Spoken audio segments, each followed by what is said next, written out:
महाकुंभ में मुसलमानों पर प्रतिबंध, ऐसा कैसे? हम एक सेकुलर डेमोक्रेसी में रहते हैं। हमारा कॉन्स्टिट्यूशन हर धर्म मत मजहब को बराबर मानता है। मुसलमानों को कुंभ आने से रोकना गलत है, अनडेमोक्रेटिक है, अनकॉन्स्टिट्यूशनल है, राइट विंग की दादागिरी है। अरे भाई रुको जरा, सब्र करो, पूरी बात तो समझ लो, फिर सही और गलत का जजमेंट देना। मैं सिर्फ 5 सवाल पूछूंगा, अगर एक का भी जवाब हां में आ गया तो मैं खुद सरकार को चिट्ठी लिखूंगा कि सभी मुसलमान भाइयों बहनों को आदर के साथ कुंभ में आने दिया जाए। मेरे सवाल सुनो। क्या इस्लाम मूर्ति पूजा में विश्वास करता है? समुद्र मंथन से निकला हुआ अमृत प्रयागराज में छलक गया था, क्या इस थ्योरी को मुसलमान मानते हैं? क्या गंगा यमुना सरस्वती के त्रिवेणी संगम का इस्लामिक लिटरेचर में कोई महत्व है? क्या मुसलमान मानते हैं कि नागा साधुओं के दर्शन से जन्मों के पाप कट जाते हैं? मकर संक्रांति और मौनी अमावस्या का कोई जिक्र क्या इस्लाम में है? 5 सवाल, एक जवाब नहीं। तो फिर मेरे भाई, तुम्हारे लिए कुंभ एक पिकनिक स्पॉट से ज्यादा कोई वैल्यू नहीं रखता और तुम्हारी ये पिकनिक हमारे लिए 12 वर्षों की लंबी प्रतीक्षा है।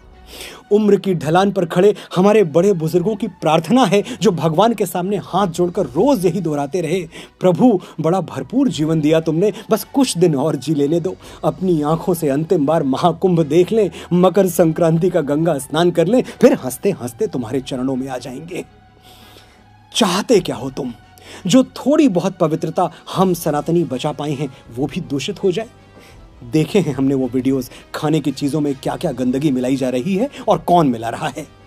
हमारे बाबा थे, 90 साल की उम्र में भी अपना खाना खुद बनाते थे। घर में 4 बहुएं थीं, कहती हम बना दे बाबा, अलग चूल्हे पर बना देंगे। बाबा हंस के कहते नहीं बिटिया, किसी और के बनाए हुए पर विश्वास नहीं होगा, मन तभी मानेगा जब खुद बनाएंगे।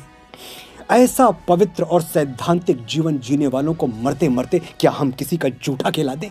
जिस गंगा के जल में डुबकी लगा के वो निष्पाप होने आए हैं, उसी जल से शुद्धता का विश्वास छीन ले? लिबरल बनने के लिए, 4 सूडो सेकुलर दोस्तों में वाहवाही लूटने के लिए हम अपने साधु संतों, ऋषियों, मुनियों और बड़े बूढ़ों की तपस्या खतरे में डाल दें? क्षमा कीजिएगा, हमसे नहीं हो पाएगा। हम इतने कट्टर तो नहीं हैं कि तुम्हारी तरह मक्का के बाहर साइन बोर्ड लगा दें, मक्का ओनली फॉर मुस्लिम्स। लेकिन कुछ बातें बिना साइन बोर्ड लगाए भी समझ लेनी चाहिए। जैसे हम समझते हैं कि मक्का मदीना सिर्फ मुसलमानों का पवित्र स्थल है, इसलिए हमने कभी नहीं कहा कि मस्जिद अल हरम के दरवाजे सनातनियों के लिए भी खोल दिए जाएं। तुम क्यों जिद कर रहे हो भाई? और तुम्हारी जिद हमारे बच्चों को मिसगाइड कर रही है, एक पूरी पीढ़ी गुमराह हो रही है।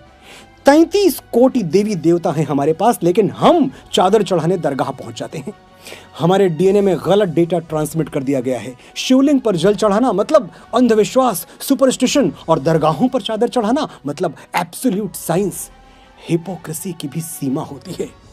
लेकिन ये जो गुमराह हो गए हैं, ये भी हैं तो हमारे अपने ही। हम इनको तब तक समझाएंगे जब तक ये समझ नहीं जाएंगे। और तुम सिर्फ 45 दिन रुक जाओ मेरे भाई, 13 जनवरी से 26 फरवरी तक। फिर कौन रोक रहा है तुम्हें, और तुम कहां रोकने से मानोगे? हर साल रामनवमी, दशहरा, दुर्गा पूजा हम हाथ जोड़ के विनती करते हैं, हमारी शोभा यात्राएं अपने इलाके से शांति पूर्वक निकल जाने दो। तुम कहां मानते हो? तुम्हारी छतें पत्थर उगलने लगती हैं। लेकिन महाकुंभ दुर्लभ है, ये अवसर हमें अगले 12 साल तक नहीं मिलेगा, इसलिए ना हम कोई चांस लेंगे और ना किसी की सेकुलर बकवास सुनेंगे। सनातन की सुरक्षा सिर्फ हमारे साधु संतों की जिम्मेदारी नहीं है, हम 100 करोड़ हिंदू सनातन के सिपाही हैं और हम सिपाहियों ने प्रतिज्ञा ली है 45 दिनों तक तुम्हें त्रिवेणी संगम पर पांव नहीं रखने देंगे। हमारी प्रतिज्ञा का मान रख लो, वरना ये तो जानते ही हो कि अगर हम छत्रपति शिवाजी महाराज के वंशजों ने अपने जुड़े हुए हाथ खोल दिए तो औरंगजेबों को भागने के लिए जमीन कम पड़ जाएगी। सोया हुआ सनातन चैतन्य है, सजग है। वो वक्त कुछ अलग था, ये वक्त कुछ अलग है। जय महाकुंभ, जय संत समाज, हर हर महादेव।